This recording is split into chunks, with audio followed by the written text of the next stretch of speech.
We'll start as soon as we get our ladies.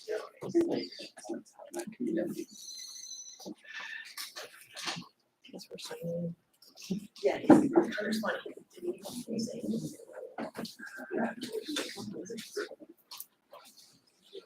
She said we over again.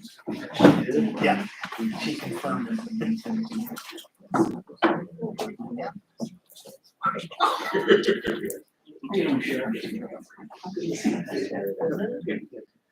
The guy you're talking about.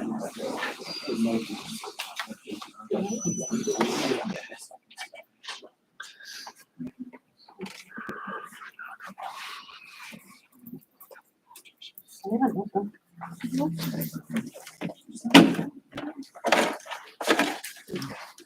got two more members, so for those of you we kept waiting out in the hall for a while, we appreciate your patience. Sure, we did just a little time that's necessary.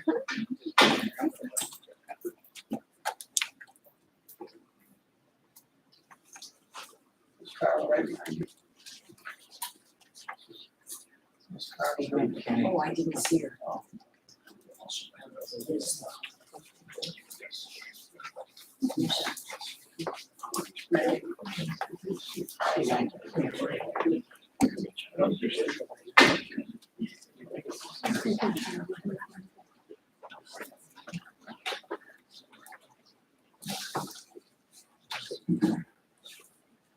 There we go. Formality. Good morning and welcome. Let everyone know that we are live streaming today. Where are we live streaming to? YouTube network TV? Yep. Yeah, we're on YouTube and we have one whole viewer. And I don't think it's my mom. This is meeting number 546, and it's Tuesday, July 22nd, 2025, and we're at Uptown Lake George in the Comfort Inn and Suites.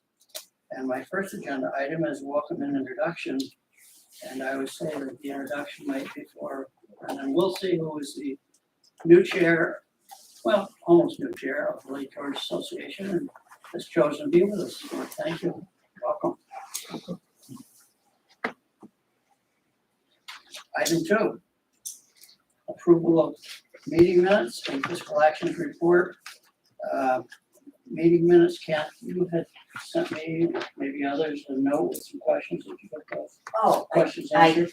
did get the questions answered, and I want to thank you very, very much. Okay. Thank you.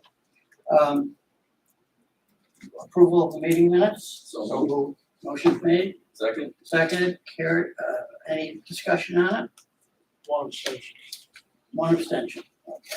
Yeah, we'll note that. All in favor? Pardon me? I said all in favor. I'm trying to figure out what to say with one abstention. Yes, all in favor? Aye. Thank you. Thank you, Commissioner. Minutes are carried. Approval of fiscal actions report. I'll make a motion. Second. Motion made, second. Any discussion? All in favor? Aye. Carried. Item 3, project review actions report. Joe Stanek. Resolution 2025-28, accept project review actions report. Whereas the commission has received and reviewed the project review action report prepared by the staff and dated July 15, 2025, and the project review committee recommends acceptance of the project review action report. Now therefore be resolved that the commission directs that the project review action report be incorporated in the minutes of the full commission meeting. So moved. Second. Motion's made, motion second. Any discussion? All in favor? Aye. Motion's carried. Item 4, doc modification variance, and that is Randy. Thank you, Mr. Chairman. So the applicants, this is right, Mr. Silvopodi, are here today. They are in to ask for a modification on their dock. They would like to put in a 6-foot wide. They are in to ask for a modification on their dock. They would like to put in a 6-foot wide by 12-foot long section on to add to their U-shaped dock. They originally wanted to go a little bit larger, but we we decided that we can't do that because they wanted 10 feet. So we altered it so that they could take the bottom part of their U-shaped dock, slide it up, remove 2 feet of that, add 6 feet, then they get their 8-foot wide section of their dock. Their property is a 50-foot lakefront, so they are in the 20-foot setback on either side, so it thus requires a variance. Anything that they were going to do on their dock would require a variance. So that's why they're here today. All been, well, some of you have been to the site, you've all seen the report. They're both here if you have any questions. I don't think they have anything else to add. But that's it, or you could ask me any questions you have. Would the applicant like to have any words?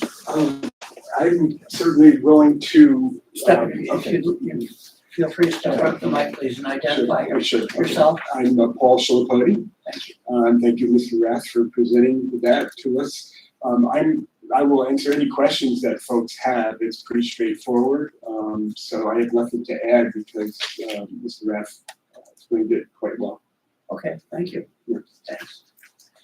Anybody else here to speak on the subject, either for or again? Seeing no one. Commissioners, we had a visit.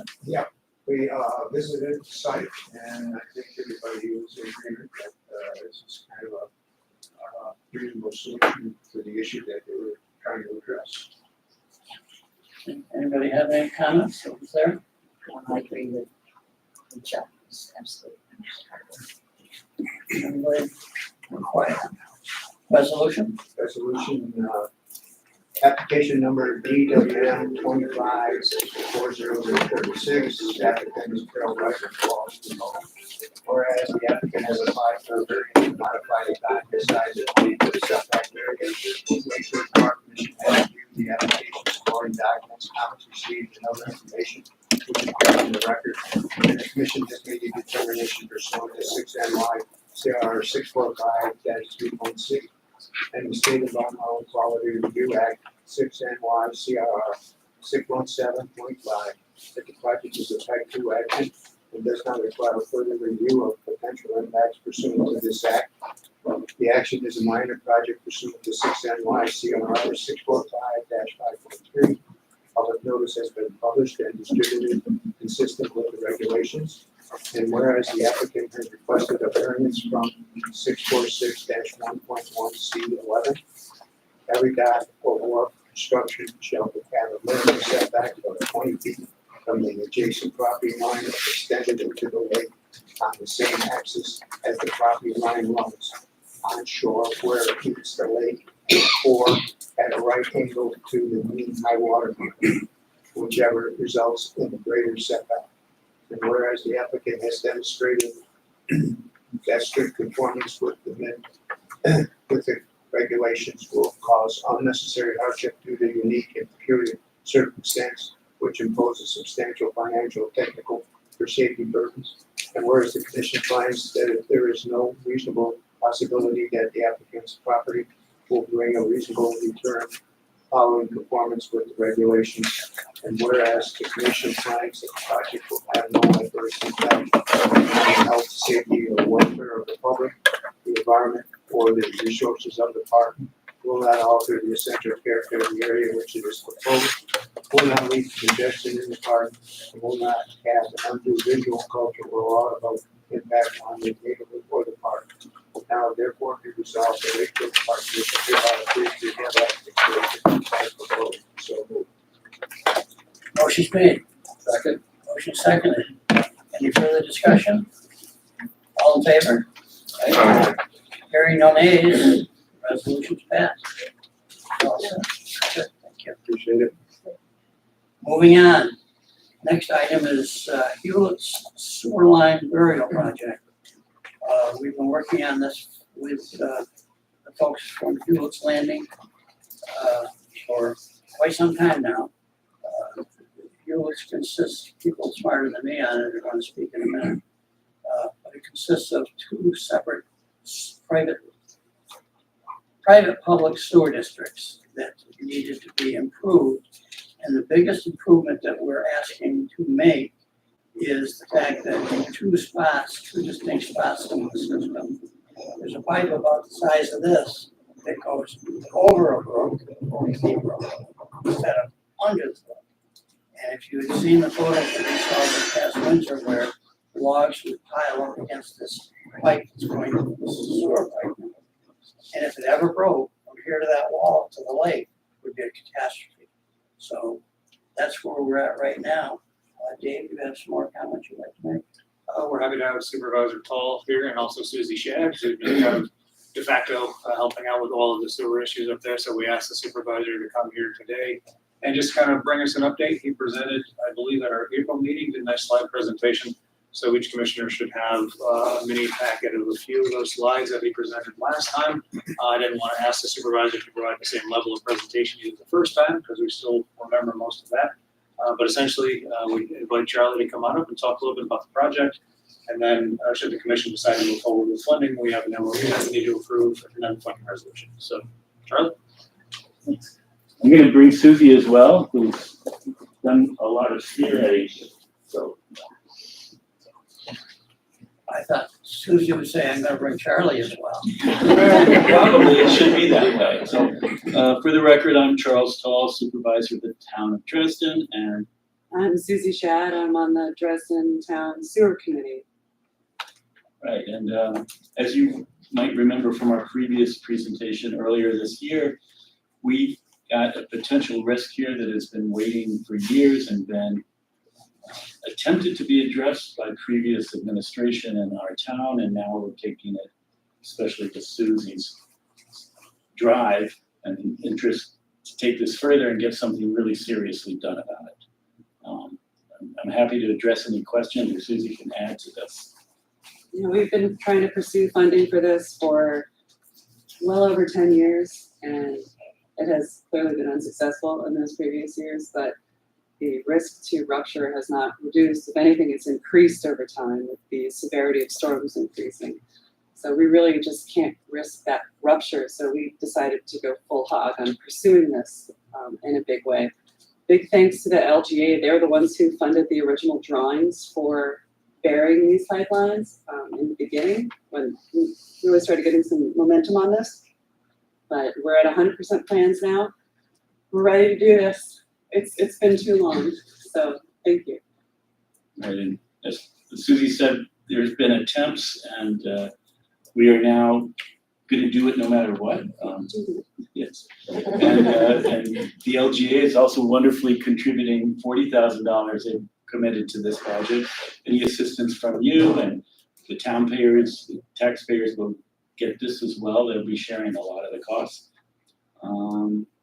And this is part of our long-term plan. As I mentioned before, if you look at the maps and you compare the maps to Cleverdale, Cleverdale has well over 100 people on their own septic systems. We have 100 people on our own sewer system, which has been ignored from a regulatory point of view. It's kind of been overlooked, and now we have another 40 to 50 homes that are only on tanks. Sometime, long-term, we're going to try and get this all organized in a much better way for better service for this community, because we're all on ledge rock over there. We're right next to the water. These are all homes that are inches of earth before we're on the rock. So that's our long-term goal. This is an immediate goal that we can achieve, I believe, with your help. We're seeing that one of the benefits of this process is that you had the opportunity to make a detailed analysis of the entire system. And you know a lot more about it today than you did this time last year.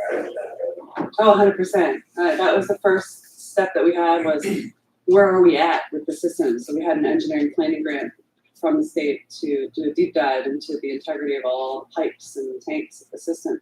Somebody had really peeked at it. As long as things are flushing, people are happy. But who knows what's going on the other end of that? So we thought it was worth to do the deep dive on that.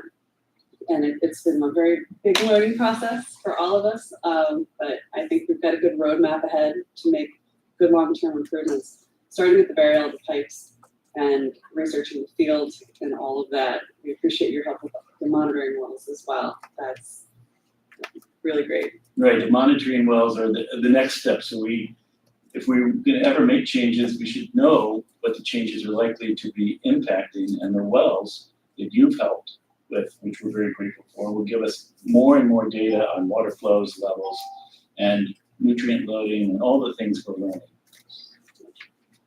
So what's the timeframe we're talking about as far as implementation?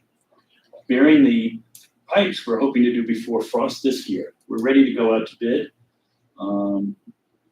And the town has approved it, and we want to get this before this winter freeze. So as soon as people retreat from their summer abodes, we'll start burying it. So Charlie, one thing that Aaron had brought up a minute ago was the depth of the directional boring. Apparently, I didn't know this, if it's shallower than 6 feet, it does require DEC involvement for a stream disturbance permit. So do you know what the depth might be of that project for the boring? I don't know it off the top of my head. The engineering firm, Mabella, had been in contact with DEC to ensure that we didn't need any additional permitting. Right, we did the test bits. Everything is gonna be below 6 feet below. That's what we were planning on. We didn't hit ledge rock until 9 feet at the shallowest. So we should be underneath the 6 foot DEC scrutiny level. And you have your finance pretty much wrapped up, community-wise. They were on board to fund the whole thing themselves. They weren't pumped about that. But they were prepared because the community realizes this is a risk. Well, some of the community.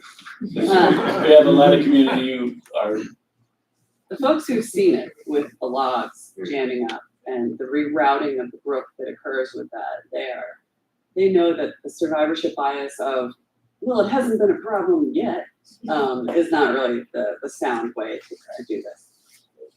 And it never would have been approved in the beginning in that kind of construction.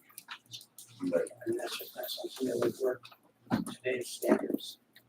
I mean, you have, and Dave provided the historical records, which weren't in as good a shape at the town offices, going back in the middle 80s of the evolution of this system, from old hotel to all sorts of things.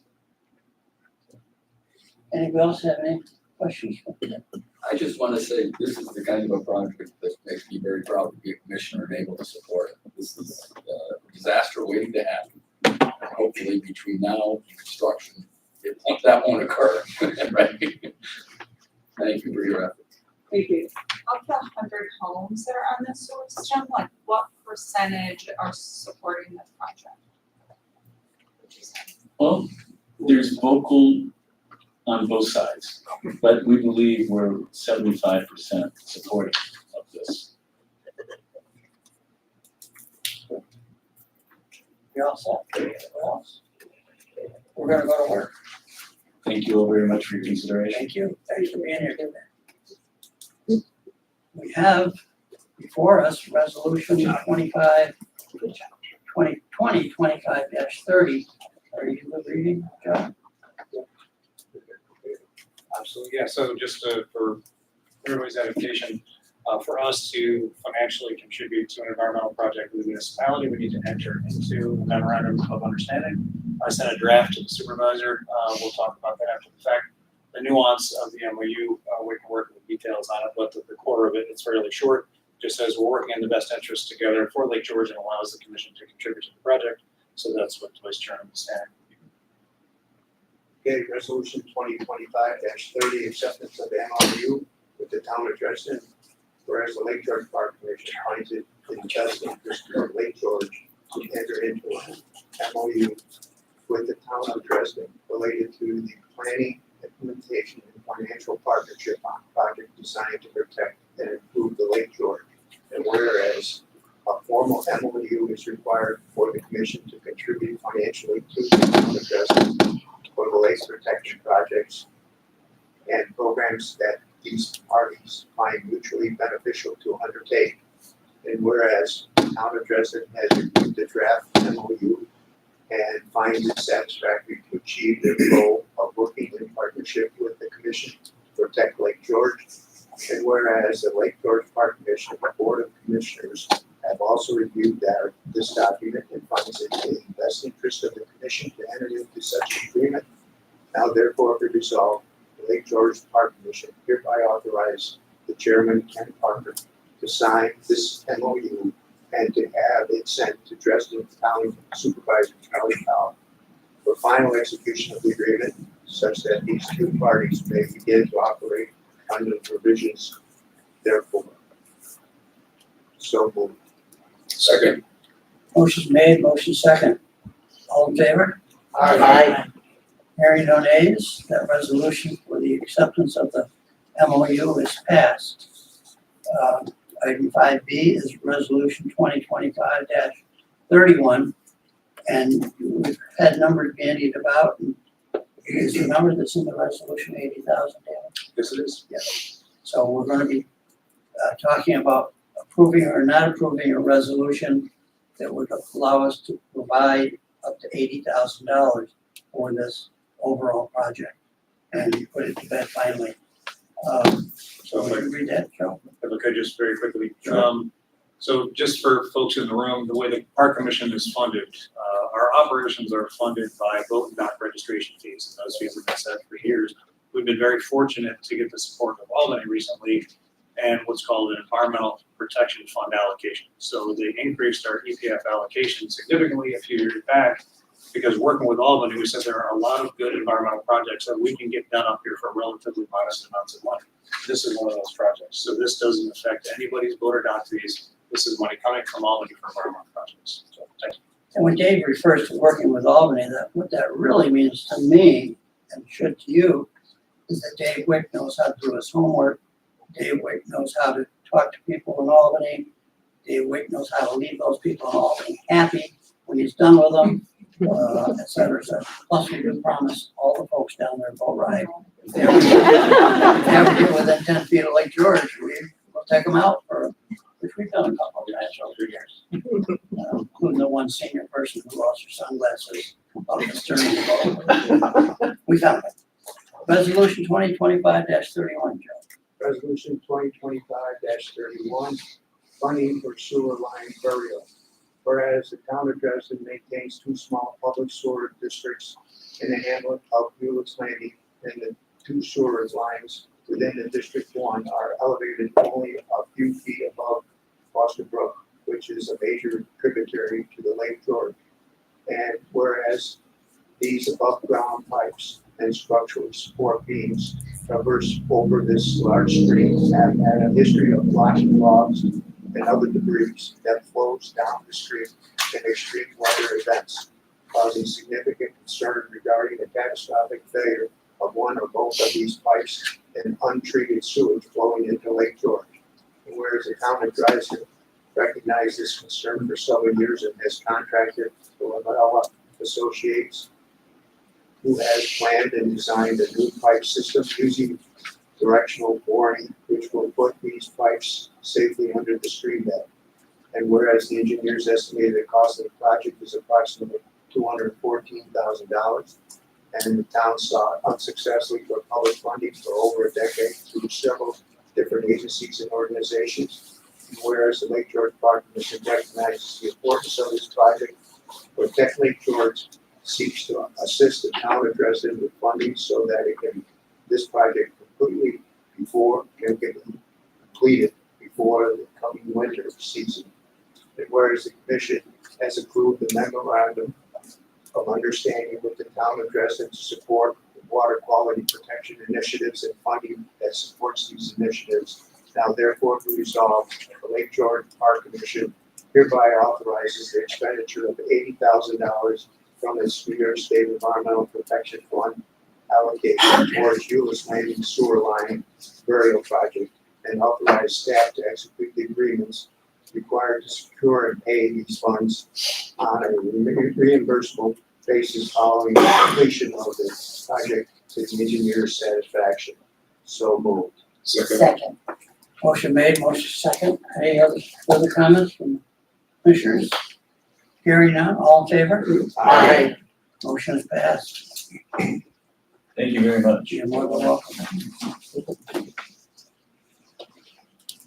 Item number 6, mid-season program updates.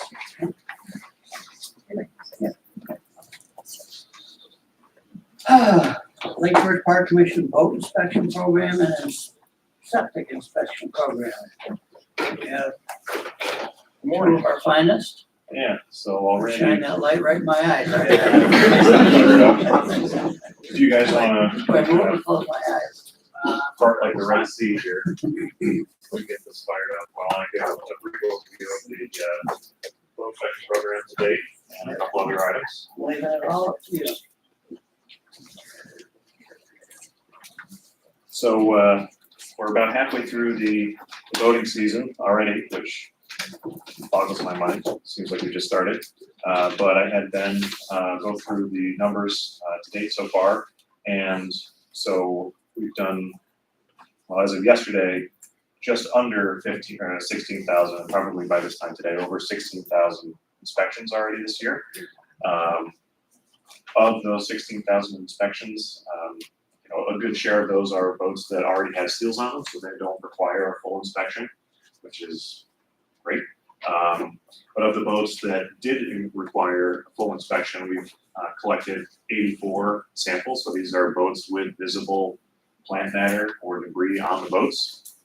And Ben is our resident sample identifier. He's got that expertise. And of those 84, 38 are confirmed invasive species. And he broke those down for me. So we've got 3 curly leaf pondweed samples, 10 Eurasian water milfoil, 9 with water chestnuts, we don't have those. 12 with zebra mussels, 2 quagga mussel, don't have those, and 2 fanwort samples. So we're, every year we're seeing boats coming in with invasive species that we don't have in Lake George. We continue to not have in Lake George, so I think that's kind of that's the takeaway. Do we know where the quagga mussel samples came from? What We bodies of water? do, I didn't ask Ben to write that down for me, we have that information. So we, for every inspection, whether they have a seal on it or not, we're asking where's the last body of water this boat was. And we document that. Whenever we find a boat with something on it, we collect that sample.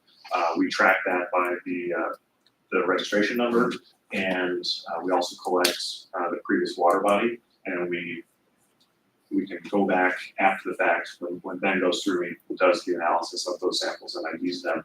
We then enter those into the WISPA data so that the information that we collect is shared statewide with the other invasive species spread prevention programs with the state.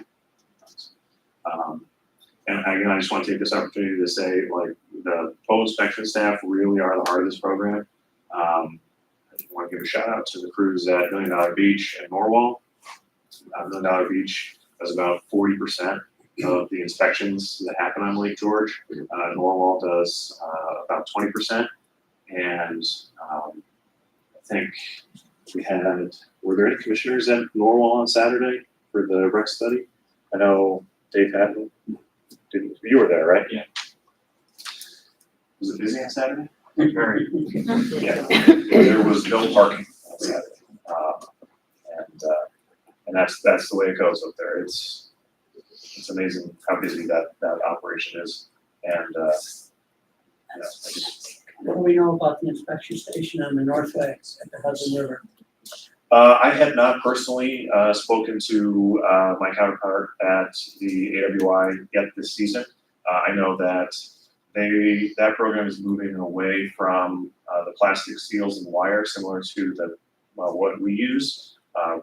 They're switching to like a paper inspection card that the boarder would take with them. So that's less ideal for our program at Lake George. But if you think about it, if you're launching your little boat in some beautiful backwater in the Adirondack Park, and you are happened upon by, say, a forest ranger or somebody, and the seal that was on your boat is now in a trash can back by the launch, you have no way to prove to the ranger that you've had an inspection with it.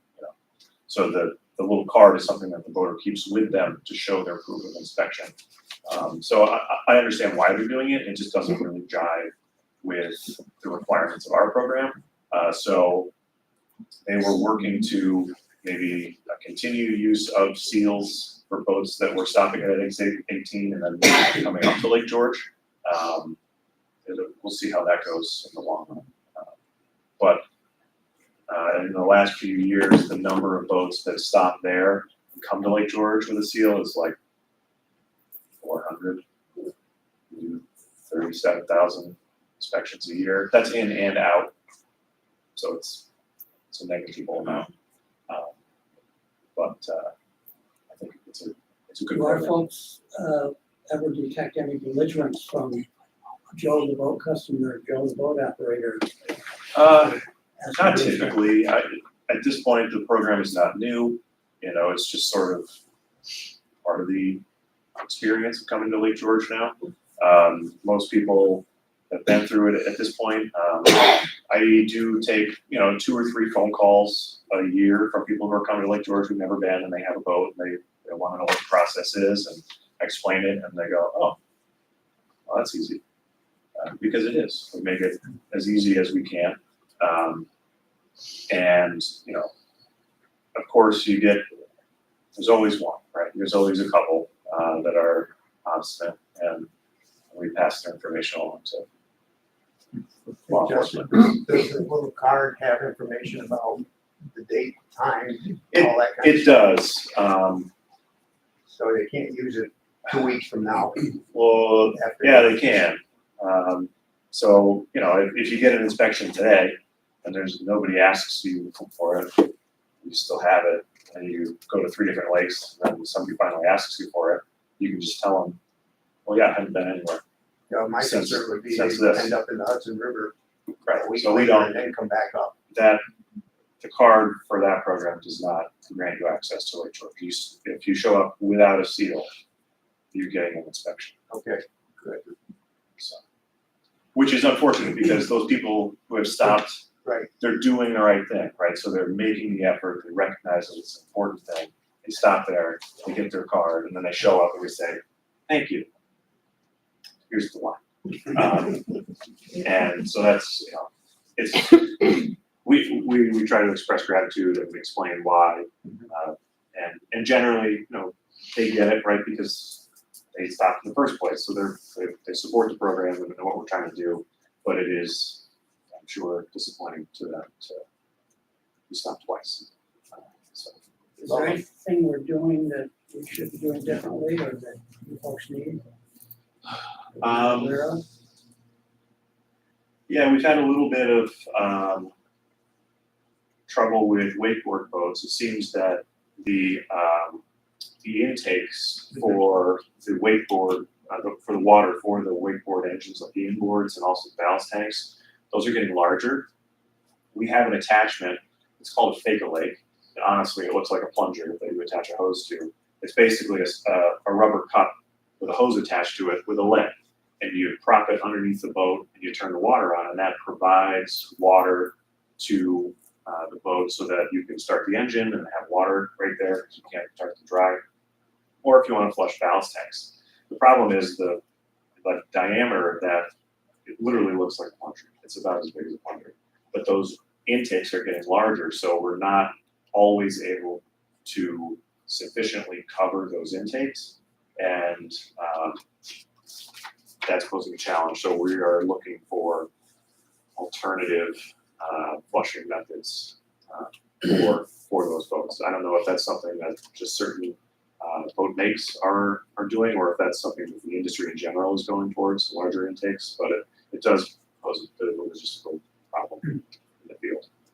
And the challenge with wakeboard boats is kind of a real one, because in order to kill any hard-bodied organisms, agent plant squamble mussels, they need to be at a certain temperature for a certain amount of time, because we don't use any chemicals, it's just hot water. Right. And those ballast tanks are hundreds of gallons. We can't sit there and fill up their entire ballast tanks all the time and expect that to remain at 120 degrees in there. So we do the best we can, but if someone were to ask us, what is the largest realistic weakness in the program, It's wakeboard boats. is wakeboard boats and ballast tanks, and we have to be honest about that. We don't have an answer for it.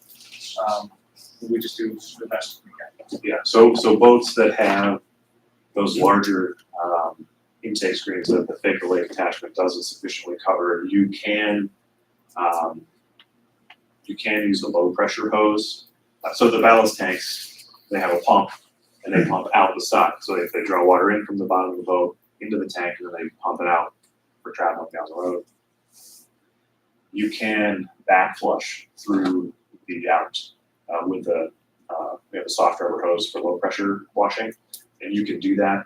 It's just a lot slower. And like Dave said, those ballast tanks can be hundreds of gallons, and the decontamination units that we have, if they're full, have 400 gallons of water, and not every site has access to like running water to refill them. So logistically, wakeboard boats are a problem. When we started this program 12 years ago, or whatever, at one point we used some suggested chlorine for sailboats when they were getting put in. I mean, do we ever think about using some other? No, we don't use any chemicals. But this So- is on shore. I mean, they could wash the. Yeah, but so chlorine bleach degrades certain plastics. Yeah. So it's, we certainly wouldn't want to do any, even at low concentrations, we would be uncomfortable. Using any sort of chemical. Justin, Yes. is there any way to know if one of those wakeboard boats has contaminated the lake with an invasive? I mean, let's face it, way back when they opened up the St. Lawrence Sea Lake, those lakes, those Great Lakes were pretty clean. And the ballast from all those ships all over the world just wreaked havoc. Where I'm going with this is maybe down the line, to preserve the water quality of this lake, we may have to ban wakeboard boats. And I just would like that on the record. Well, you I don't got a know, question. wait a minute, you don't know if you can't do it, maybe where I'm saying is, if there was ever a truly, true evidence that one of those wakeboard boats did contaminate and bring in a new IV, then that's grounds for banning them. So we need to keep a really good, Yeah, we do. then that's grounds for banning them. So we need to keep a really good, Yeah, we do. I don't know how you would. We don't collect samples, like water samples Yeah. from them, and that would really be the only way to determine that. do you get a lot of them though being launched? It's honestly, I'm a little bit more removed from the program. Yeah. With my current duties. That's a question that I would have to ask. So it could be, this is something that we wanted to really look at. We could possibly modify the survey. So right now we ask, is it PWC, is it motorboat, or is it sailboat? You can add wakeboard boat, and so we would get a clearer picture of what percentage of the boats coming into Lake George are wakeboard boats, and it may be a very small number. Yeah. It may be a significant number, and until we change what we're doing, we're not gonna know. How do you go about changes? I would just doing this, honestly. And then we would have to update all the tablets deployed in the field, which is doable. We could just have a more stringent requirement on wakeboards, not banning them. There's a lot of ways to, if they're a Lake George only boat, then it's not a problem. Yeah, so like, for And example, We could just say to wakeboard people transferring in, it's going to take a long time. You can do it, but you have to go to a special location, and it takes much longer. yeah, there's Safer, certainly things. So we there's a can lot of discuss things to look at. in that regard. Those points, It's a longer discussion. So. have we talked to the manufacturers to see if they have any suggestions on how we would We haven't yet. inspect these and decontaminate them? Yeah, we haven't yet, but that's good. So we can reach out to Lake Tahoe, who's 8 years ahead of us for their program. Theirs is much more expensive and a little bit more rigorous because they're all law enforcement officers, and they actually, if there's any invasive, they'll actually quarantine boats, which I always found crazy. But we can reach out to them and maybe give you a quick report back next time as to do they do these things? Because we don't have a clear answer as of yet. Will the rec study give us an indication of any increase or decrease in wakeboard boats in the past 10 years? I don't know, Joe, is that something I'm segregating? No, typically it's sailboats, PWCs, or motorboats, so we don't segregate out. Maybe next Maybe do a field trip to Lake Tahoe. John Medica do that like 15 years ago? When when we first started the program, we had them come here and explain exactly, in fact, we brought them trainers in from that area, Western, and first year to train. And, you know, they gave us their slides that are cross-trained in the future, using them. So, they said they're been ahead of us, but I mean, the Park Commission got heavily involved with them. When the initial study came out, when we first started the whole program. Michael Davis. So the good news is the program has been in place for 12 years and no new invasive species has been identified in 12 years. Prior to the program being put in place, we had 2 no invasive species in 3 years. So we do believe the program is working. We're so thankful for half of the program costs is supported by our nonprofit municipal partners and our nonprofit recruit association. The other half is New York State, so that's how it works. There's no cost to the voter, which Tahoe doesn't have. So we're very fortunate for that. The results are good, but we do know that there's some gaps that we don't have great answers for you, but we'll try to come back and get some answers. Well, as the boating population evolves, so does the program. It just has to grow with the new regulation, with the new manufacturers and twists and turns that come up. Are we talking septic this morning? We are, but I just wanted to shift gears very briefly. So Ben and I had spent a couple days, actually Randy came out with us, and we used the drone in Sandy Bay at the start of this season, so we were missing, I think, Joe, did you guys do a count? We were down like 11 or 12 moorings at the start of the season. So we took the drone up because we wanted, when you're in the field on a boat, it's very hard. As you move through the field, the mooring balls all sort of move, and it's hard to go, oh, there's a gap, and then find it. So we took the drone out on a beautiful, calm, sunny morning, and we were able to spot, I think 5 or 6 mooring blocks in Sandy Bay that were missing balls, and we went out and we got approximate depths, and Ben and I have come up with a new system. It requires one additional piece of hardware that's relatively inexpensive to make cables up in advance in the garage, as opposed to on the deck of a hired contractor's barge with a crane. So we were able to, last Thursday, we got 5 additional mooring buoys installed just from the tri-team. So that is a major win because it's typically the balls in shallow water that seem to get the most use and abuse. A couple of them have been struck, the cables have been struck by props, and we're all afraid and certainly dangerous. So we removed the back cables and installed new cables. So we have 10% more mooring balls in the field this week than we did last week, which is great. And with staff having scuba training, we are hoping to, when boat traffic's in the bay slows down a little bit this fall, to do a survey of the deeper water to try to find some of the missing mooring blocks that we can't spot from the deck of the boat. So that was a good project last week. Any questions on Sandy Bay or the boat inspection before I hand it over to Dave? Yeah, I got a question for you. Sure. I live in Harris Bay. Okay. Which there's a large marina at the base of Harris Bay. And many of those boats have Florida on them, and you see them go and come back. Is there any inspection that goes on there? Yes. So those boats, most of them are so large that we do not want them going through the inspection station because they travel on flatbed tractor trailers. Right, So what we do you have to watch them. Yeah. So we coordinate with Michael's Marine and the Yacht Club whenever they have a boat that comes in. they schedule an on-site inspection, and Ben or myself, we go and we perform those inspections on site so that we're not trying to drag those boats through. Now, the other question I had for you was at the base of Dunham's Bay, there were a ton of boats there.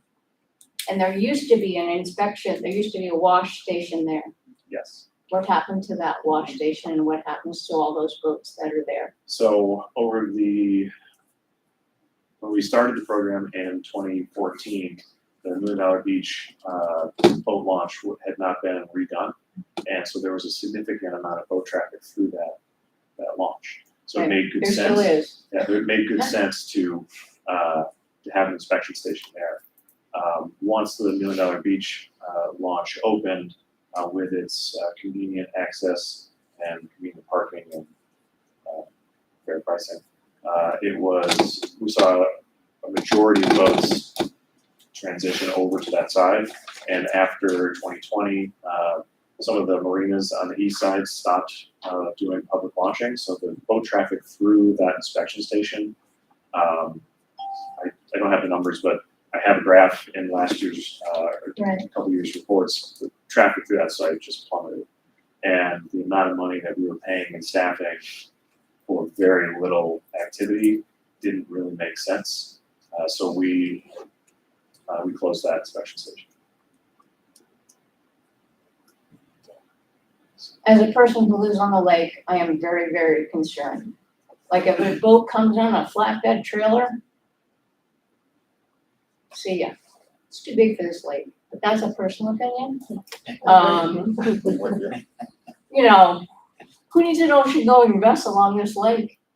Who's in charge? Who does? How big the boats can be on Lake George or how's that? There's no limit? Yeah, I don't. Is there a limit, Joe? No. There isn't a limit. No. I mean, I had the experience, I row on the lake, a guide boat, and a huge boat, look, I've never seen it so big, it's not operating it fast. And, the weight coming off that boat, and I'm very experienced, you just made my boat fly by the oars, fly out of the oarlocks. Yeah. And I was thinking about all the little kids that are out in kayaks, you know, didn't really, Or being pulled behind a boat, you know. yeah, I mean, I didn't go over, but only because I know Lake George so well, but probably most people would have gone over. As a meeting of record, further comments will be reserved for a spot at the end of the agenda. Yeah, we will. Because Okay. we want your comments preserved for posterity. So. So I think that's my cue. Dave, are you ready? Thanks for warming up. My segue is such a. Thank you.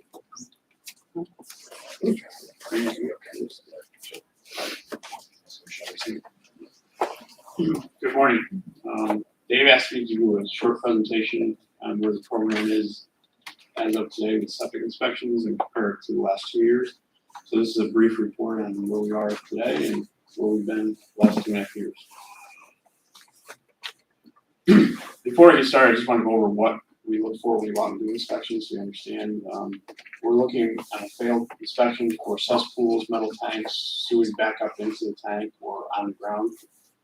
Leach fields that are failed where we look in the distribution pipes, so you see here, we see half full or more of water. And then we see a lot of seepage pits that are still out there in the field.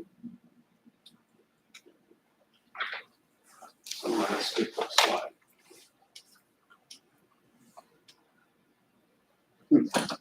Slide here somewhere.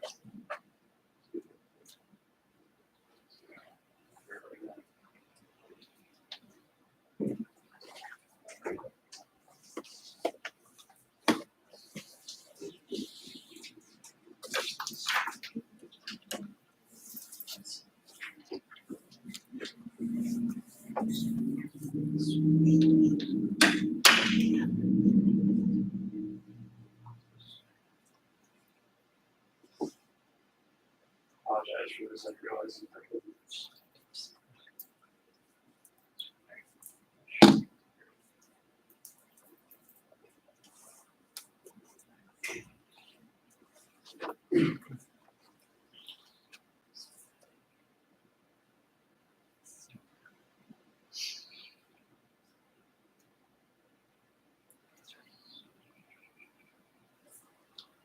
you might have to look at this. The next one, That's one of the. next one clear left. Oh, it's right there, right, Somewhat. no, yeah, right. Right, there.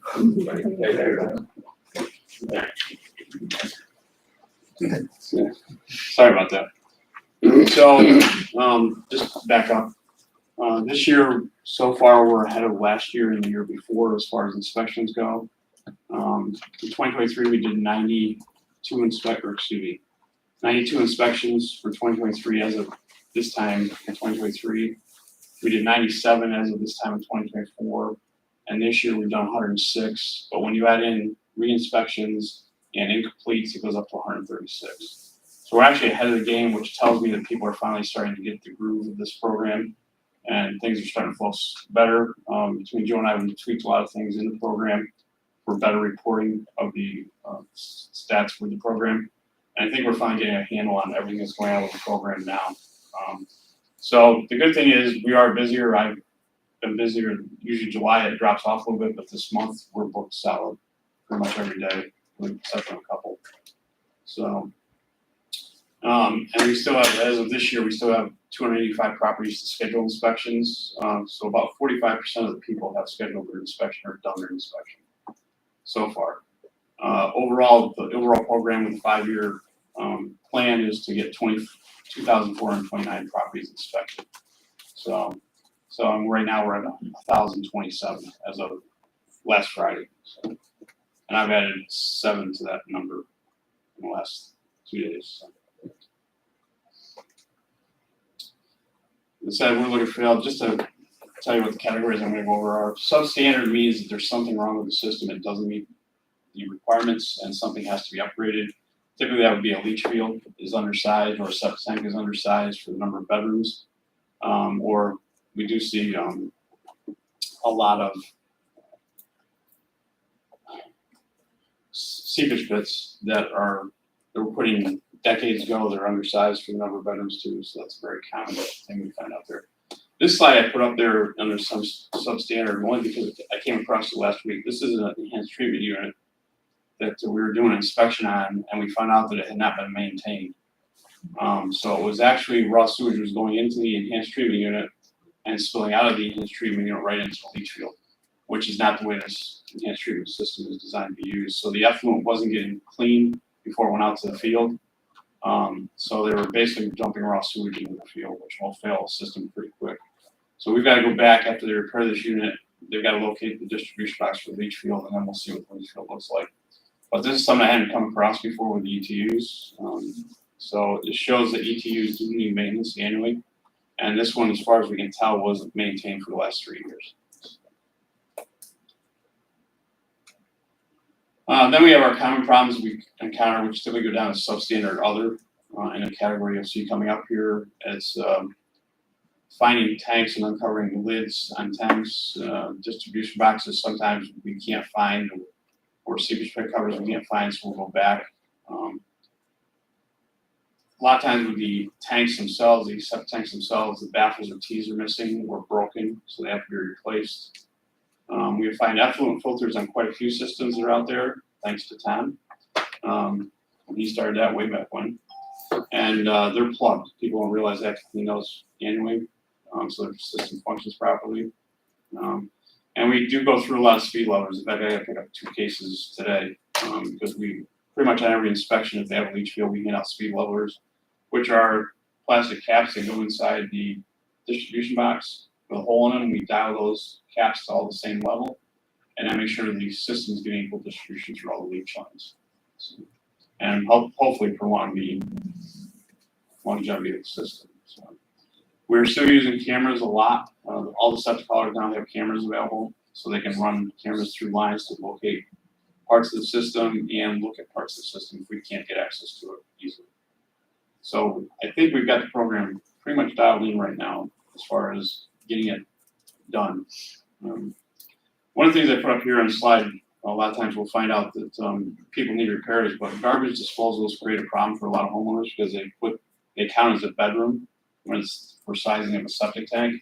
And a lot of times they have 3 bedrooms, they have a 1,000-gallon tank, and then they have a garbage disposal. So we do make them remove the garbage disposal, and we do that quite a bit. I would say every week we're doing that once or twice. So there's a lot of garbage disposal out there. They were not calculated into the design of the system, is what we're finding. So they are removed and to bring the property back into compliance. High-level alarms, we still find a lot of high-level alarms missing on pump stations. That's generally a weekly event as well. So we're getting those corrected as we go. So here's a year comparison. Hopefully everybody can read that. We're running somewhere between 20 and 25% failure rate still. That seems to be pretty consistent. You can see 2025 is 22% right now, with about halfway through the season. Overall, 2024 was 23%, and 2023 was 25%. So, and then when you go down through past, we're at 42% now for this year, 44% last year, and 41% for 2023. And then we get into substandard other categories, which is either replacing their septic tank or leach field, and then substandard other, which would be repairing something that needs to be done. We're running about the same numbers, so somewhere around 20% and somewhere around 12%. So the numbers seem to be following each year pretty consistently when we're seeing what we're seeing in the field. So I anticipate that's the way it will go for the next couple of years as well. So, Joe put these numbers together, which I wasn't even aware of until I saw the numbers, but overall there's been 134 new systems installed around Lake George. And I would say there's more out there that we don't know about, because as they get their letter to do their inspection, they will call us up and say, hey, we just put a new system in last year, do we need to do the inspection? We'll tell them no, send us plans and the approvals from the municipality, and we will push you out 5 years from that date it was installed. So that does push their inspection off, but it also gets into the system so we know what they have before we go out there. So, and that happens pretty much every week. You get a call from somebody. So the current status right now of the overall program is we have 175 that have failed, or 19%, if you add all 2023, 2024, and 2025 together. We've had 555 that have passed, 61% overall. And a lot of those passes come where we will put them in a substandard category to make repairs, and they will call us up later and say, hey, we got the repairs done, here's the pictures, and we go out and verify it, and then that number of pass goes up from that point. From the original where you saw in the 40s, it now jumps up a little more each year. So that's a benefit that we've seen coming from the program. About 4% need repairs, and about 16% need some type of replacement septic tank or leach field, or both. We have accounted for 112 ETUs based on our inspection letter going out right now in the program, and we have 149 holding tanks that we've identified so far. So that's where the numbers stand as of Friday. And I've done 7 inspections since Friday, and the numbers have been pretty consistent with those percentages. So, just so you know too, a lot of people ask how many people don't want to comply with the program, and last I knew, Joe, we're down to 4. I think so. 4 that are still in enforcement action right now out of the 6 that we started with. So if you look at that over the overall 2,400 properties and more, we only got 4 people that have stonewalled this completely. So I think it's been pretty successful so far. And I have to thank Dave and the rest of the staff. I don't do this by myself. Yeah, I see most of them, but I don't do them all. So, and everybody chips in and it makes it all work. So, any questions? Good job. That's great. Yes. Has there been any status on the hauling survey? I know you commissioned this to the survey of hauling capacity. Charlie, I can't hear you say that again. The hauling capacity study. Oh, hauling capacity, we're still working on the contract for that, so Sean and Matt are hoping to start in either August or September. Justin, hopefully we're honing in on that pretty closely. The nice thing is it's not time sensitive like building a dock. They're ready to go at any moment, which is good. That's probably gonna take 6 to 8 months to gather all the data, and then that's gonna lead towards long-term solutions, hopefully, for the wastewater treatment plants that are limited in their ability to take septage from our program. We're kind of generating a problem for the local municipalities and their wastewater treatment plants, because this is a huge amount of septage that is coming down there that people haven't generally historically done. So the mayor wants to have a conversation with us also because he's very interested in that study. And they have a plan to upgrade their treatment plant, but it's $3 million to accept acceptance that they want to accept. So that's a challenge. Yeah, I know in the big ugly, the state budget bill, there was more money thrown into the grant program, but now I think Long Island is eligible because they've got a tremendous problem in Long Island with old cesspools. Rates, yeah. Yeah, it's a long-term thing, but we're definitely on top of it, looking at it. We hope to make more progress. Thank you. Any other questions? Thank you, Dave. Thank you. Just one question for you, Dave. In Tom Jarrett's world, one of the challenges is engineering capacity. How are we dealing with people's systems in engineering and design? We're still finding there's a backlog. So all the engineers have waiting lists right now. As far as we know, we've had a couple, engineers drop out of doing new septic systems too. Yeah, that I found out about a couple months ago. So it's narrowing the availability down, so it's gonna stretch out the timeframes to get new systems and things like that. And I've seen people who have put new systems in 6 months, they have the connections and they get it done. So, but it's generally a time frame, and I tell everybody, plan on a year to 2 years before you have a new system. So Do you compare with that, Tom, from your experience? I do. Everybody's doing the best they can, but there's a backlog now because of the surge. and we just add to it every day. All right, thank you. Thank you. Thanks, Dave. You know, I've been with the Park Commission for, I think, 19 years. And these two programs that we just got done talking about, the well inspection and the septic inspection, I think are the biggest long-term good programs that this lake could possibly see. And I just am immensely proud that we do these kinds of things and try to stay ahead of them. Do a good job. Thank you, everybody. Finally, we have the, I hope, short law enforcement committee report. Sorry, That's okay, that's all. The Law Enforcement Committee met at 9:15 this morning, and Lieutenant Joe Johns gave a very detailed report, starting with equipment. And all of our boats are running great, no major issues this year, and our Yamaha engines are working really great. We're getting a lot of life out of the engines, and he will also let us know that the new patrol truck was on the road. And as far as the Marine Patrol and what's going down on the lake, there's a new village patrol that we talked about last month, and it runs 4 days a week from 10 in the morning till 6.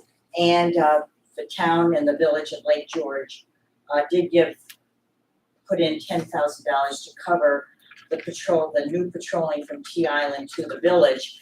And there's a lot going down with people on SUPs, stand-up paddleboards, kayaks. There's been quite a few mishaps. The Marine Patrol has been there rescuing people. You know, it's kind of, this whole safety issue is something that has to be addressed. One of the crazy things is that English Brook on any given day will have 150 craft there, and it's almost impossible to monitor that, but they're doing a really good job. And Joe described many of the incidents that have happened on the lake, as you all know from reading the newspaper. And there has been, since the drowning at Harris Bay, we've had some very good training with the North Queensbury Fire Department. And I would like to remind that Mike Rogan, who is our the divisional instructor from the Saratoga Sheriff's Department, has led a very, very good teaching session to our patrol officers. And then we discussed the Hewlett's Landing Sewer project, and then we went into executive session. Is there anybody that would like to amend anything here? Or add or delete anything in that item list? Okay, then I will read the resolution to accept it. Okay. Resolution 2025-33, acceptance of the law enforcement report, whereas The Law Enforcement Committee met on July 22, 2025 to review matters pertaining to the Lake George Park Commission's Marine Patrol and the Commission's Law Enforcement Program, and whereas active law enforcement cases and their status were reviewed in executive session, and whereas the Law Enforcement Committee has reported on the results of that committee meeting at this full commission meeting, and whereas the Law Enforcement Committee recommends acceptance of this month's law enforcement report, now therefore be it resolved that the commission accepts the report of the Law Enforcement Committee. I'll make a motion.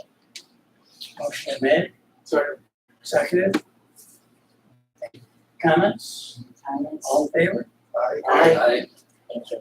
Carried, thank you. And we are now at public comments. And we don't have any qualification, no, you're fine. We don't have any qualification for public comments, except that we ask that you step to the mic, that you identify yourself and your subject, and you treat us with respect. Of course. I'm happy to say my septic passed, so one of the small percentage. You're welcome. I'm Linda Bean, 264 Cloverdale Road.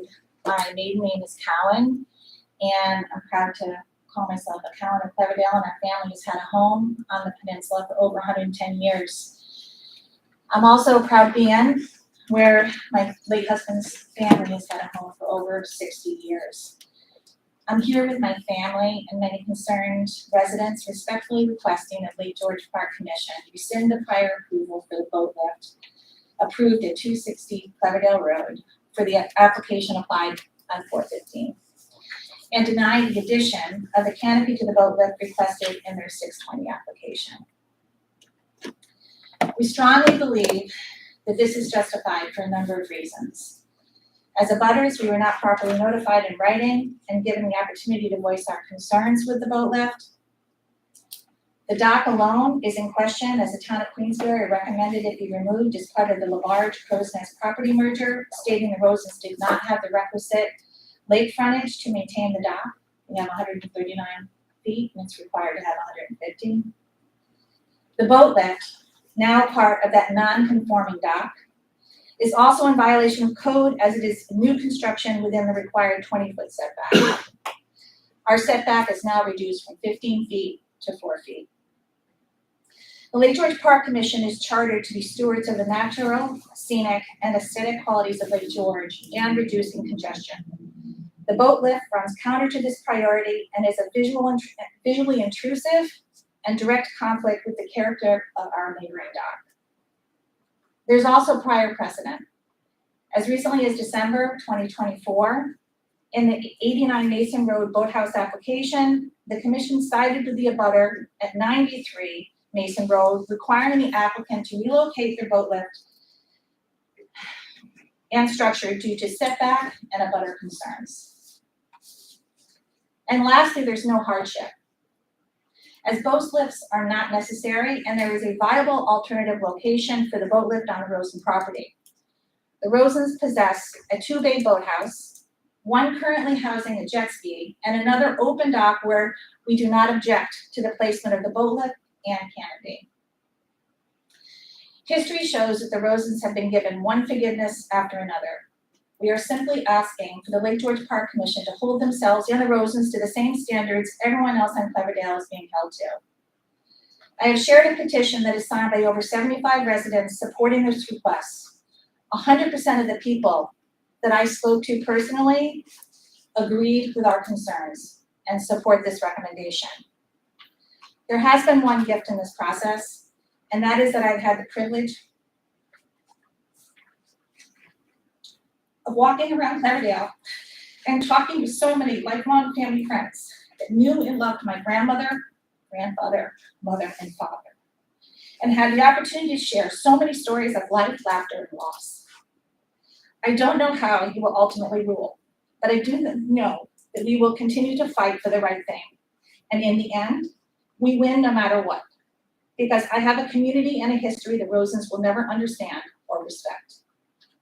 I leave this good decision with you, those that are chartered with the very important responsibility of safeguarding this beautiful lake, and I pray you will stay true to your charter, code, and ethical standards when you make this important decision.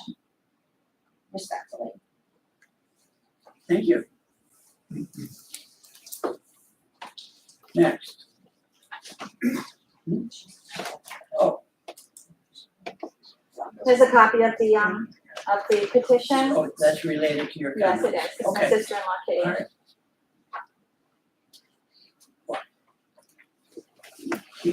Same topic or different topic? Different. Can I just say, I'd just like to address this. Thank you so much for Come this. to the mic, please, Oh, I'm sorry. and tell me who you are. My name's Al Freihofer. I'm a near neighbor in Cleverdale. I would just like to remind this board and with gratitude about the process I went through in applying for variance, I think 3 years ago. I went to the board or to the commission first to review what I wanted to do. Got fantastic support from Jason Kokonos, I believe.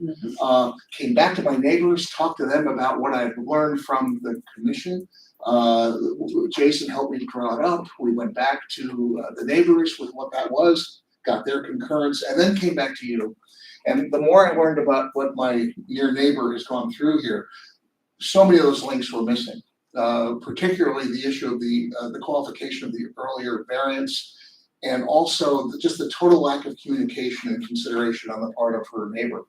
So I just would ask you, if this process goes through as I was the beneficiary of, when you all did it so thoroughly and I think obviously fairly, but with rigor, I would just ask you to apply that same rigor and those considerations to my neighbor. And thank you very much for hearing me out. Thank you. Same subject. Same topic.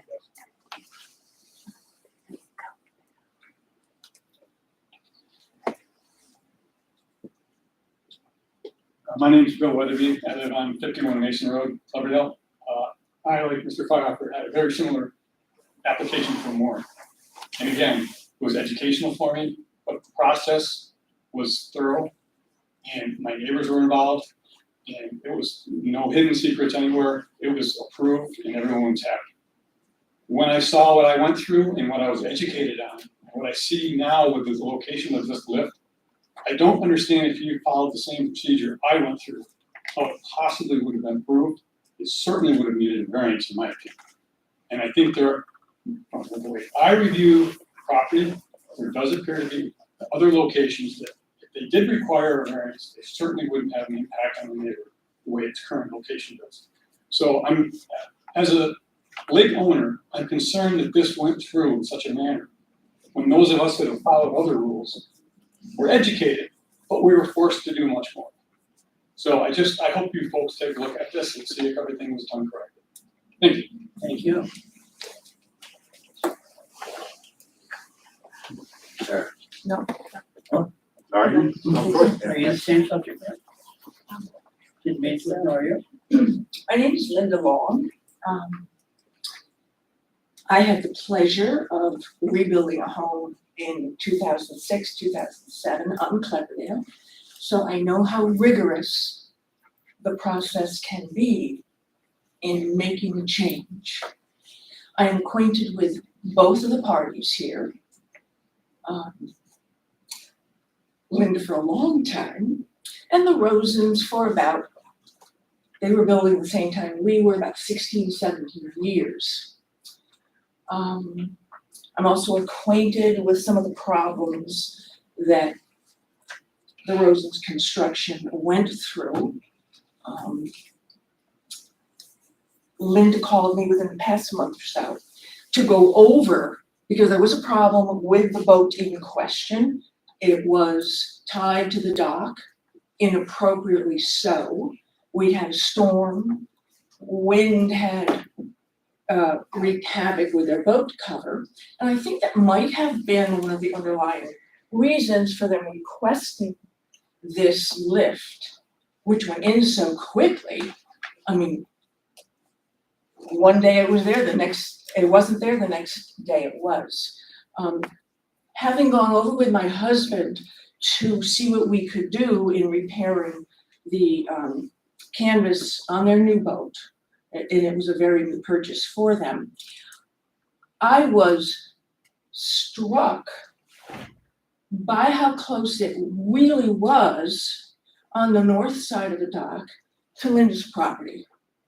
And that was just going to do a friendly rescue. I mean, I looked at this and, whoa. Having had an issue at one point with my neighbor to the south in terms of boats being too close to property lines, there is a viable option for the Rosens in putting this boat lift, and now we're talking about a permanent structure over the top of this. There are other options, and if you do take a look at the positioning of the dock in question, the placement of which went in so quickly, their boat lift, and now their request for a permanent cover. I ask you to please reconsider the approval for this. There are other options available which would not impact them and would be better for Linda Cowan and her family. Thank you. Thank you very much. Is there anybody else on that same subject? Now. Well, good morning, everyone. Thank you for listening to me. My name is Richard Watkins. I attended last month's meeting to learn more about the survey that was going on. And during the discussions, I found that Lieutenant Johns mentioned that instead of enforcing the 86 decibel vessel noise regulation as stated in the Lake Shore Park Commission website, he was enforcing it to 90 decibels, which first off, I would like to make an analogy for you. I did some research. 86 decibels, a boat that's 90 decibels is 1.5 times as loud as an 86 decibel boat. So to give you an analogy, speed limit 60. That would mean anybody could go 90 with no tickets. In any event, after hearing what went on this morning, I'm further confused. Are you considering rescinding the 86 decibel limit? Because I have the text that is specified to test vessel limits in front of me, and it does not show any decibel limit. Again, if I can make an analogy, if you have a radar gun and you're looking for how fast people are going, if you see somebody going 35 in a school zone, that's fine. If you use that same radar gun and you see somebody going 60 in the school zone, you know they're exceeding the limit. The radar gun did not give you the limit. In other words, I think Lieutenant Johns said that the test itself denoted the 90 decibel limit, and therefore you couldn't use the 86 decibel, but I have a copy. The test protocol is done by the Society of Automotive Engineers. It was done at the request of a number of states some years ago, New York being included. And it's a copyrighted document, so I had to pay $70 to get it.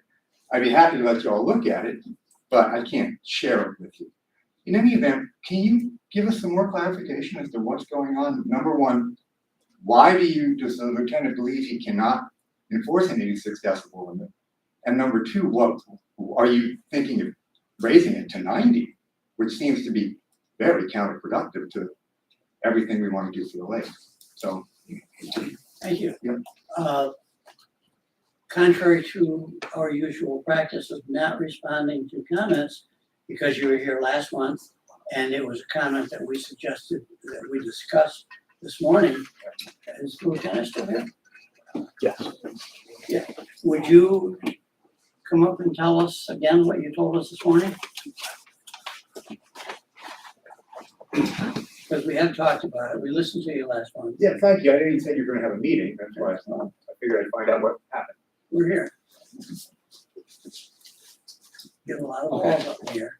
So ever since I've been with the Park Commission, which is 25 years, we've enforced the New York State noise standards, which is 90 decibels.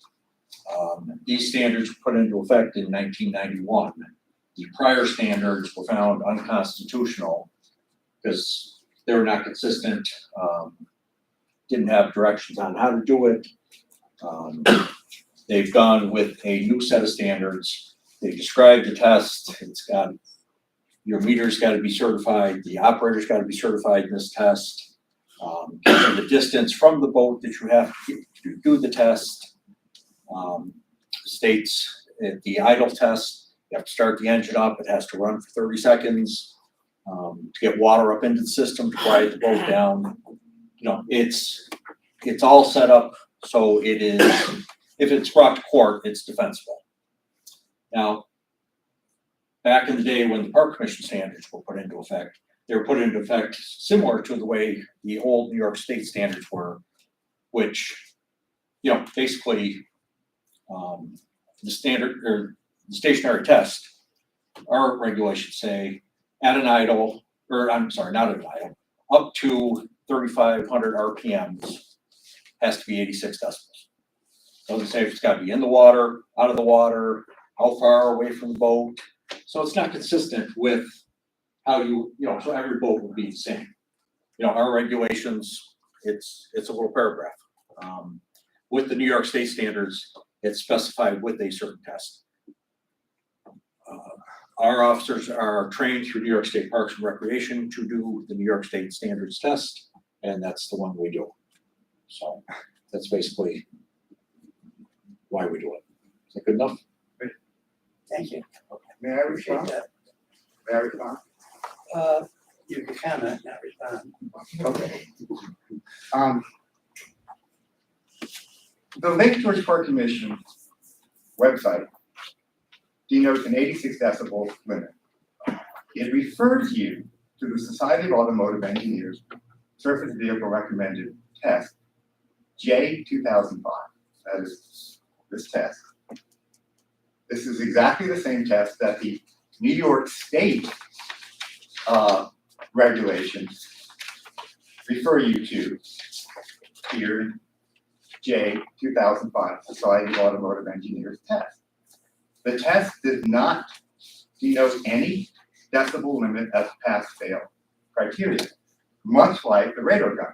Radar gun doesn't tell me if somebody's speeding, it tells me how fast they're going. This test doesn't tell me if I passed or failed according to the test. It tells you how to conduct the test, and that's it. So I don't understand where 90 decibels is being prescribed at all. This is the test. I'd be happy to, if you'd like to look at it, pass it around. There is nothing that tells anyone it needs to be 90 decibels. Your own Lake George Park Commission rule is 86 decibels. My understanding is, like so many other things, Lake George is a special case. Lake George can assign its own speed limits. Lake George can assign its own septic things. Lake George Park Commission has the authority to decide that 86 decibels is the limit as tested per this test. So I don't see where any confusion is. And I don't know if anybody can explain more to me, or if you please look into it, because I think we're doing this, the whole lake a disservice by having boats that are 50% louder than they ought to be. I mean, I'm not asking for anything except for you all, including the lieutenant, to enforce your regulation. And I don't know why you don't. But thank you. Thank you. Anybody else care to speak? Yes, sir. How are you? I'll probably bore all you guys. My name's Jerry Benson. I'm from Pennsylvania, actually, and I've been coming up here since 1979. Me and my wife were married. We've been married 45 years. In fact, our honeymoon was up here and we stayed at the Parkland Hotel. That's clear story. I've been reading stuff because I had a couple strokes years ago, one when I was 40, one when I was 53, so I kind of forget things, so I gotta read this stuff. Let me see here. We bought our house in 2007. It's on State Route 9. If you know where Lanphier Sheds are, it's on the way towards Warrensburg. It's a little tiny house. We bought it. It was 4 walls and not much else. I redid it in 2015, 16. Got a permit. We've got everything we needed, but we couldn't add bedrooms because of our septic. I didn't really know what it was at the time. Since then, a gentleman's built a house next door to us and he got a bunch of variances, which doesn't really matter, but, Dave Hatton came the other day and gave me, well, first I called him, he called me back, he told me, your cesspool fails. I mean, a cesspool sounds like it's a pool full of, but I never saw it before, I don't know what the bottom looks like. So I came up and, the 8th was he was coming to see it. So the 7th I came up, it was 95 degrees. And I dug the whole top off, it was about this high, I found it was about this high, full of dirt, took me all day. And got it out, and I looked in it, I said, jeepers, it doesn't have anything in the bottom, there was no effluent in it. But when Dave called me, he says, it fails automatic, I go, can I send you a letter? I said, no, I'd rather have it, you come and look. So he came and looked. And I took him through the house. I showed him everything. Look, I said, we lived up what we did. We had a cesspool. It's supposed to be left the way it was. It was grandfathered. And he said, no. The boat commission says if it's within 100 feet of the English Brook, we're 2.3 miles, stream miles from Lake George, where English Brook drops into the I were 2.3 miles away. And I thought, what are the chances of that ever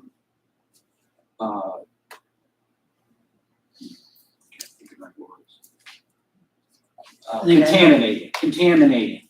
And I said, can you do tests? He says, no. He says, that's going to cost us a lot of money. And I thought, wait, it's going to cost me a lot of money too. But I understand what the boat commission says.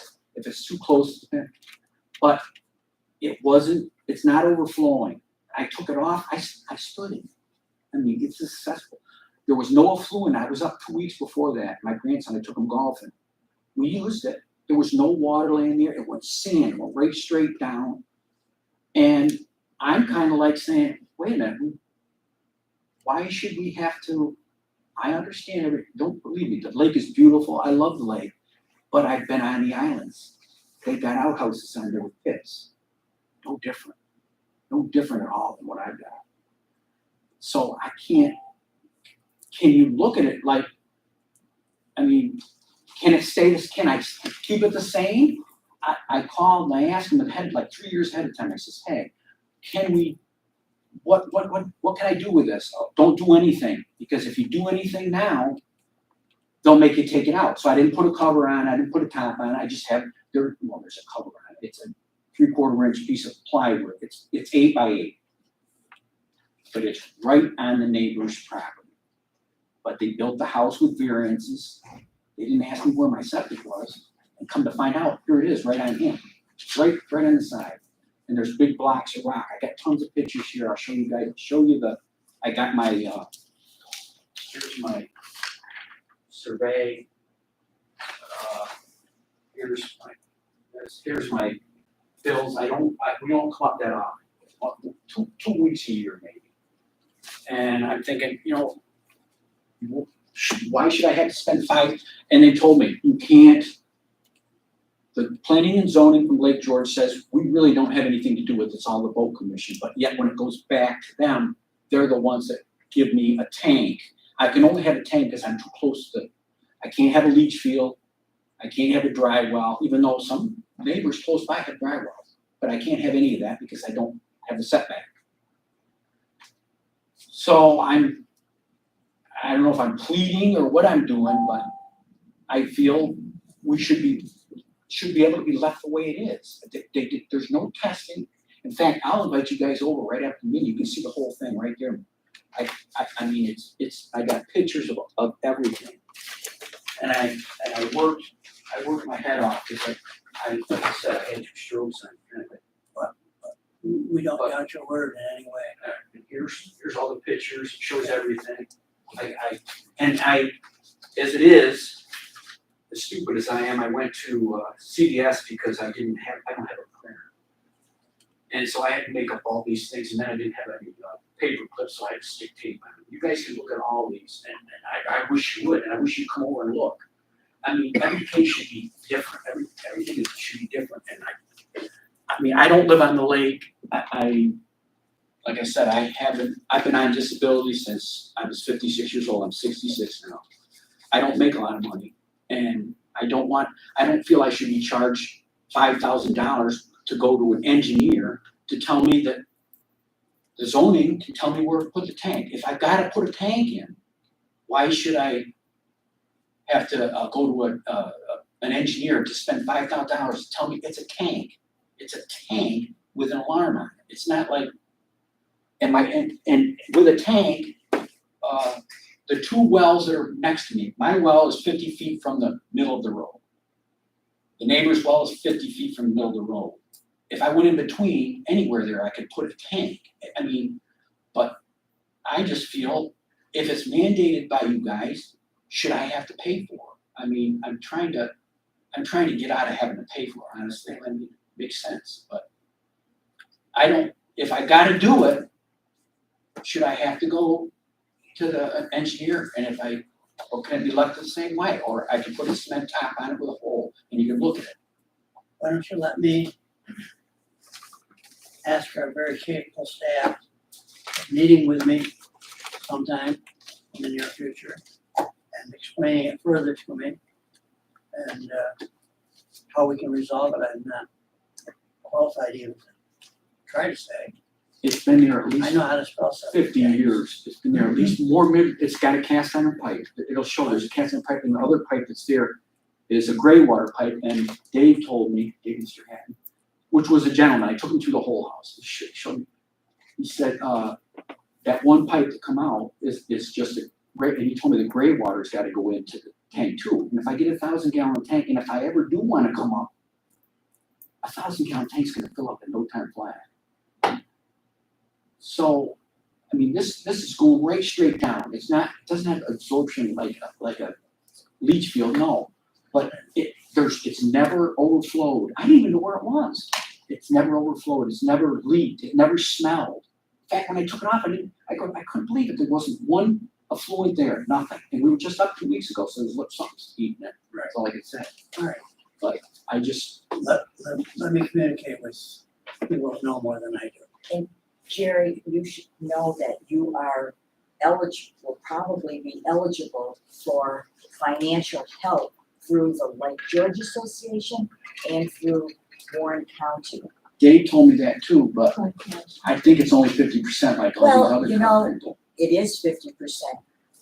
Here I am a commissioner, and I was one of the first ones to have our septic system, and I was checked back in 3 years ago. I was so excited to do it first, and we failed.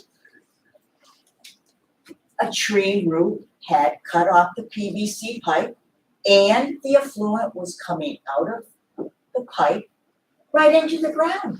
We only knew because the groundwater was high. Do you know how happy we were to realize that we found this mistake and we repaired it immediately, got 50% back? And, you know, now my father's not turning over in his grave. But I agree. But the thing is, I was on that ad hoc committee for 18 months. And we belabored this. And the law is the law. And it's not that we can't treat everybody individually. We had to make standards, but we will definitely look at this and see what's going down. Trust me. It'd be easy for me to say, oh, if they're paying for the whole thing, go ahead, be happy with it. But like it's been grandfathered in. I had to do my house that way. There's no bedrooms upstairs. In fact, there's no bedrooms downstairs. It's 4 walls of the bathroom, and that's the low bearing for the whole time. And I have no bedroom, really. I mean, if there's a bed, don't get me wrong, but there's no. I mean, we build it the way they told me. We did our part. And now they're telling me no. So that's where I'm at. Thank you. Sorry, guys. Anyone else? You know, I've been remiss. Sitting right back there is the immortal Dave Floyd, a former commissioner, who we only see in the fair weather months now. Welcome to the meeting, Dave. Thank you. Anybody else like to have a comment for us? Do I hear any commissioners want to comment? Move to adjourn. Oh, really? Motion's been made, motion is second, there's no discussion. And then carried, all in favor? Jesus, Judge. We had one for a little while.